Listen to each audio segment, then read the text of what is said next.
Welcome to podcast Czech Taekwondo. I'm here in Crete, and I have a very special guest, Grandmaster Michael Prewett, president of EITF, and also deputy chairman of umpire committee of the International Taekwondo Federation. Welcome, sir. Thank you very much. I would like to speak with you about yourself, your Taekwondo way, and also about this championship. Okay. So, at first, if we can speak about your Taekwondo career, when you started Taekwondo. I started Taekwondo in 1971. Then there was, I think, 2 clubs in Wales and a few in England. Not so many. There was only one ITF. There was no WTF. There was only United Kingdom Taekwondo Association in Britain. Them days, because I stayed a colour belt until 1978. The reason being because in those days there were not too many black belts. So if you became a black belt, the competition was not so much. And I like fighting and.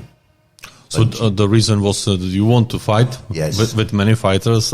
Yes. So and when you will be black belt, it was nearly impossible. At the time. Because those days they in national championships they would get maybe the blue belts and red belts and weigh everybody and find the middleweight and say, okay, this is one division, this is another division. So it was very interesting.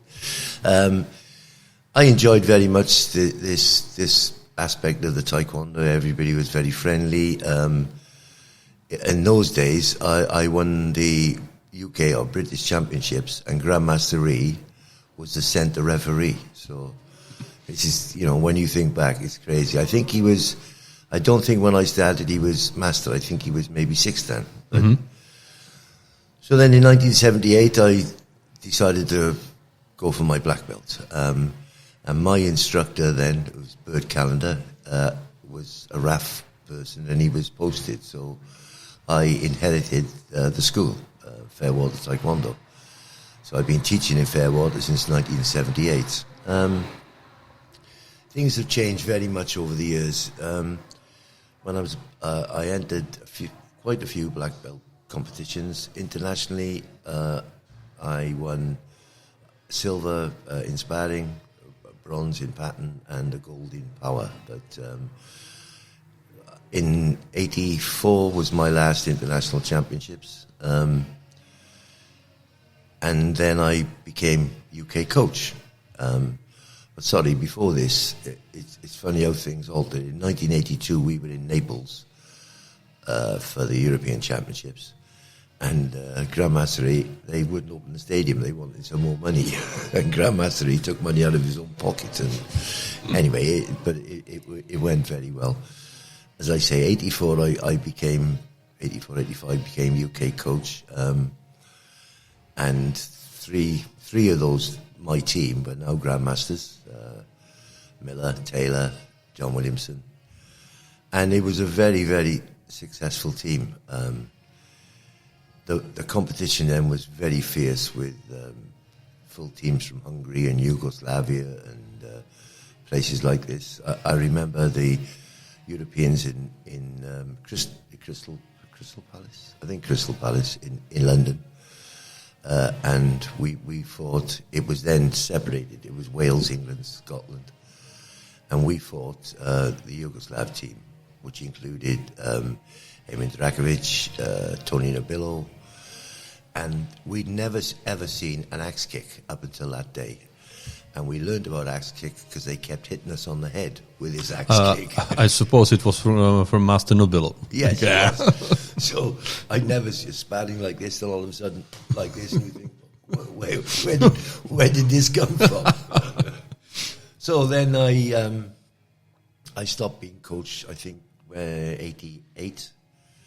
And then I went into umpiring, centre referee, jury president.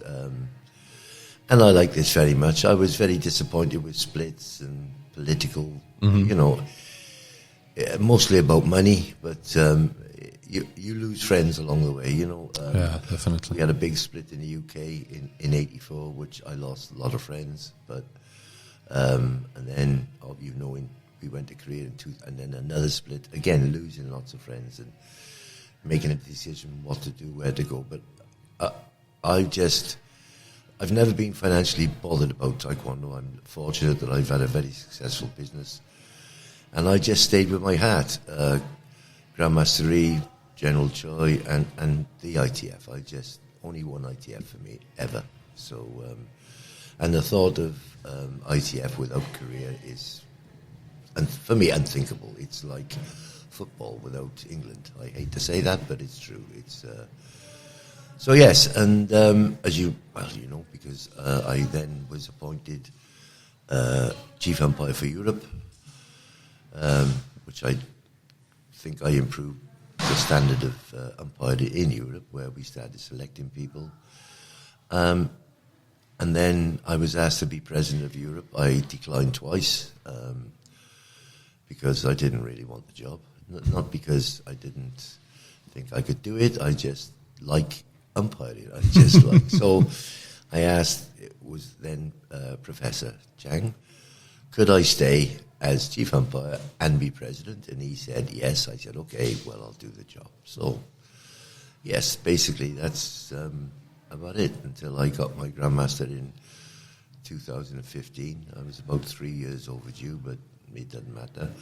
Also, I'm going back and forth. I'm sorry, it's not very good, but as your memory triggers in, Grandmaster Taylor, Grandmaster John Williams, and myself were the first masters in the world to do a public grading for master, with all the other students doing black first, second, third, fourth, fifth dance. Mm-hmm. At the time, Tom McCullum was in the Vienna office, and I wrote and said, I'm going to promote to seventh dan with Grandmaster Ricky. He said, no, you don't have to do that.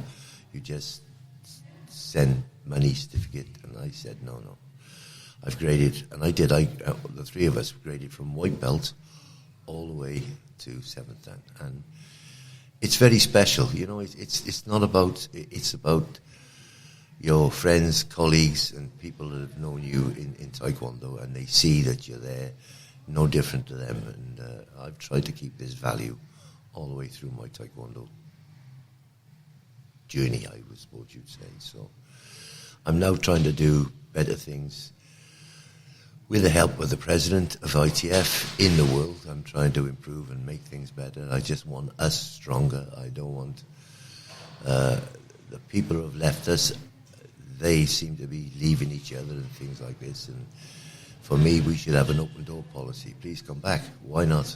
You know, why not? It's we need strong ITF, and everybody knows that Europe is well organized and very strong, and it's mainly because of the federations, Czech Federation, Bulgarian Federation, Russian. You know, these federations are well organized and well supported, and it makes life much easier for me, much easier. Mm-hmm. Understand. What about? I see and I hear that you came your career from white belt, competitor, coach, umpire, and now you are maybe on the top of this because you are president, you are chief of umpires. I'm not sure I'm top, but thank you for saying so. No, I mean that you tried all the positions. That yes. Is wonderful experience because it gives you another point of view on that. Because I see that some umpires without any experiences of competing, their angle is a little bit different because they cannot how to say. Things and feel their role of the competitors. For me, umpire should be student, competitor, maybe even coach, and then umpire. You don't have to be a champion. You know, you don't have to be a Taekwondo champion, but you need to know what it's like to be hit. You need to know what it's like to have a bad decision, and we all have had them. You know, my memory's not great for years, but when I was coach, we were in team pattern, and one of the opposition team fell over, and they still won. Mm-hmm. And I went and protested, and I was, go away, you know. And I thought, no, things like this will never happen again. And I think you know, because you've been a very good umpire. I know you're not here, but you are a good umpire, and you can see how much we've improved. The video technology, the replays. So competition is all about the competitor. It's not about the umpires. It's not Of about course, the of officials. course. Without the competitor, there is no competition. And unless they're happy, if they lose, they're not happy, of course. But so long as they feel that they've had justifiably lost, then it's never a problem, and then everybody's happy. But here, I thought the sportsmanship here was very good. Many people, when they lost, shook hands, hugged, which is very pleasing. You know, in the past, people have like this. Yeah. You've seen it. Yeah, of course. You've been an umpire many years, but this was not here. I like this very much. I saw at this championship two sides. One side is that in sparring is, for me, too aggressive because so many kicks and punches after the stop of match. But I see at the same time as the same competitors that they hug each other, they shake hands, and they respect themselves after the fight. But the fights are quite rough. I totally agree with you. The problem is because of COVID, we've not done any real umpire seminars, and we have to do this. And okay, we tell the centre referees it's too difficult, but before Porridge, we will have a full ITF umpire seminar, and we will. I totally agree with you. We must stop this happening because when I was competing, it was about brute strength and little ignorance. You know, but now these youngsters, the children I watched today were fantastic. Yeah. Technically brilliant, and they're our future. So if they step up into juniors or adults and they get a broken nose, they will not come. So we must protect the athletes. You are absolutely right. For me, not all, but some of the bouts were a little bit too aggressive, too much contact for me. Yeah. This is good improvement and should be improved because we have to care about safety of competitors, as you said also. Is there something, what did you surprise this championship? Maybe positively or negatively, I don't know. Okay, I spoke with the Greeks and a little bit lack of control in the stadium. You saw this, but the accommodation and the food and everything here was first class. But I think we should have paid more attention to the actual competition and less attention to the relaxed side, because there's not a single. Every competition we've done, somebody complains to me about the accommodation, about the food, the transport, but I've had not one complaint, not one. So that side's perfect, but we needed more control. There's a little lack of control. It didn't stop the competition, but it needed a little bit more control. I would say and even from my umpires, I told them many times, please don't stand in the middle, please don't take photographs, please. But I think it's coming out of COVID, really. I just think it's everybody is so pleased to be here because nobody thought we would be here. Yeah.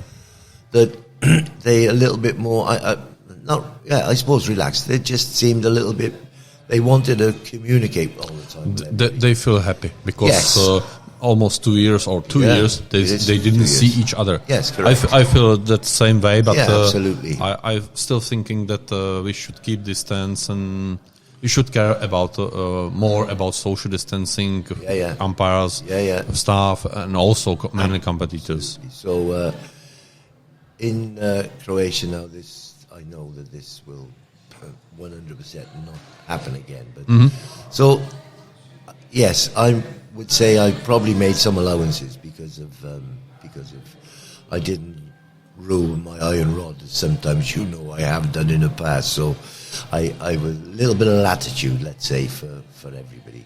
Because I was just very, very pleased that it took place.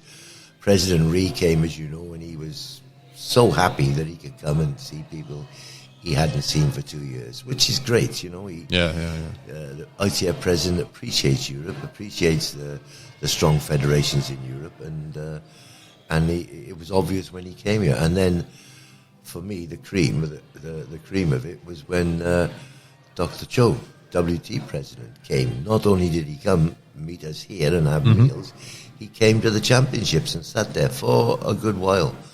And as you know, we took photographs of myself and the two presidents together. And this sends out a really good statement to the rest of the Taekwondo world that outside our ITF. So hopefully some of these people will now try to come back. I hope so. We will see. I appreciated this his visit because also it's more important that and more difficult at these times of COVID because it's not easy to travel. Correct. And it's not easy to care more about your position, your job as a president of WT and so on. But he did it, and I appreciate it. Me also. And it's a good message. Yes, absolutely. When we can return at the end of our interview about your taekwondo, you mentioned that you have job, you have your business, and are you still teaching taekwondo classes? Yes, I teach classes. How many classes per week? Oh, I only teach 2 classes per week. No, I don't.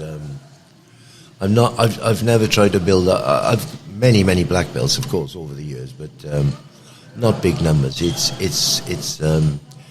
It's a non-profitable thing. Whatever money is in there stays in the account. And so yes, and I seem to be teaching more and more children. It's not easy. Some senior instructors only want to teach black belts, but I like teaching white belts and yellow belts. And when you come to I do maybe an ITF instructor course or ITF technical course, it's quite easy because there's many people on that course who are very good. Yeah. So if you forget something, you just know the people are good and you just have a little look and then you correct the other people if you forget. But when you're teaching color belts and first and second dans, you have to make sure you know everything because they don't know anything. So it swings and roundabouts. But yes, I still teach twice a week, only twice a week. Other schools in the area have very big classes and teach for very many nights, but I don't. I just, as we say, keep my hand in, you know. Of course. Did you visit some seminars with General Choi in the past? Yes. I don't know how many. General Choi actually came to my house. General Choi visited Wales during the 80s. I had big schools then, and we travelled places in Wales. I showed him places in Wales, and he said, "Can I see where you live?" I said, "Of course, sir." And he came to my house, and my daughter was about 4, maybe 5, I don't know. And he spoke to her and put his arm round her, and very nice. I also travelled with a general around Norway for some reason. I think I was injured, so I didn't train, but he was there, and when he went sightseeing, I travelled with him. I will tell you a funny story. When we went to a seminar in London, I smoke. I know I shouldn't, but I do smoke. Not so much, but a little bit. So we went for dinner, and General Choi said, "Michael Prewett, you smoke sometimes cigar?" I said, "Yes, sir." He said, "Maybe once a week I like smoke. Can you give me one?" I said, "Of course." So I took out the cigar, took the wrapping off, made the wrap, put it in, all correctly, because General lit it, and he didn't really smoke it, if you know what I mean, just. So I said, "May I join you, sir?" And he said, "No, you're Taekwondo instructor, you must not smoke." It was quite funny. These memories for General are very lovely, and we should spread them because it's for next generation. Because for current generation, it's someone who was here, who created, but they are not familiar with him. Absolutely. So, sir, I would like to thank you for this interview. I wish you many years in Taekwondo, and wish you that you succeed in improving of European ITF Taekwondo Federation and also level of umpires and level of competitions. And Thank you very much. And I would like to thank you for doing things like this, because it broadens our family out to the world, and hopefully it will bring in members. So thank you very much. Thank you. Thank you. Okay.